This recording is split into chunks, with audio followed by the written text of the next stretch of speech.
Hello, my wonderful second graders. This week we are starting a new project, but we are still inspired by what we were inspired by last week. If you remember, last week we were inspired by the weather outside and all of the snow we keep getting. So I thought, what a better project than a huge snowman. We are going to practice perspective. Perspective is how you see things.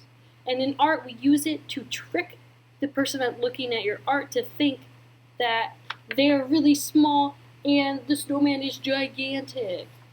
So this piece is inspired off of the snow outside as well as a book named Snowzilla. And so that is in the description. There's a link that I want you to watch that read aloud. And you can pause this video right here, go watch that, and then come right back. I'll wait.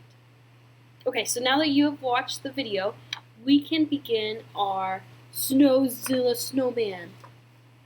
Before we do that, did you know if you were to go outside and build a snowman, you are making art?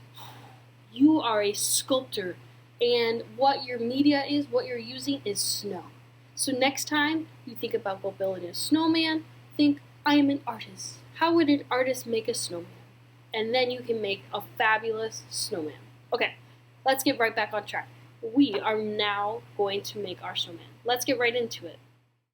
Here we have our white paper. It is vertical up and down. And we're starting in with pencil.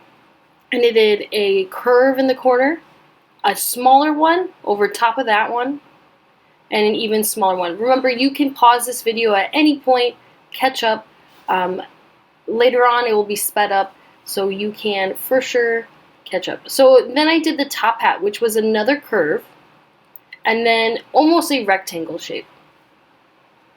Next up, I did the nose, which is, of course, a carrot, and that is just a skinny V on its side.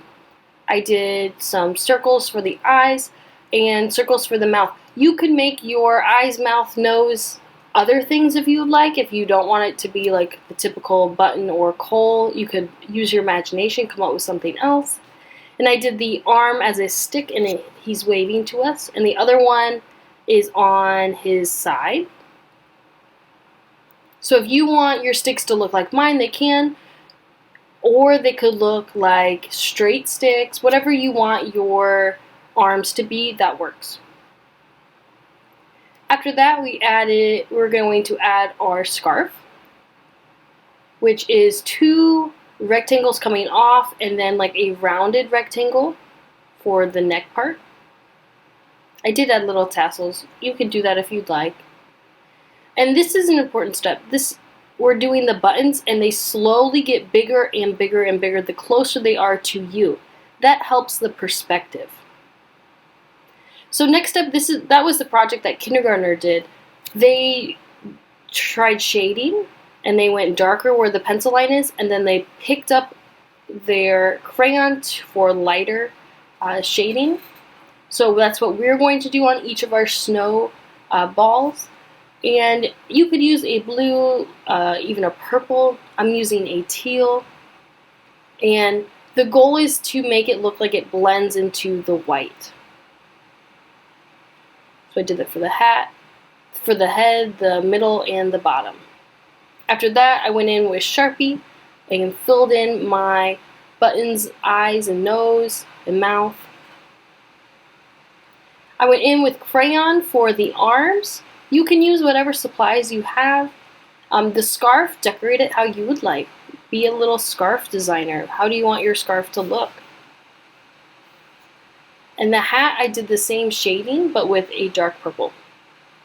In the background, I took a white crayon and made lots of little snowflakes, because then I went over with watercolor, and you can see the snowflakes poke through.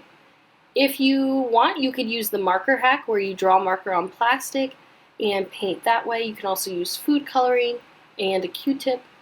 Way to go, second graders. I can't wait to see your snowman. So make sure you take a photo of it and post it into our Google Classroom. I can't wait to see it. A reminder, this is the last week to turn in work for second quarter. So if you have a lot of late work, now is your time to turn it in. If you don't, I can't count it towards second quarter. So that is a reminder. Good luck and have fun. Bye.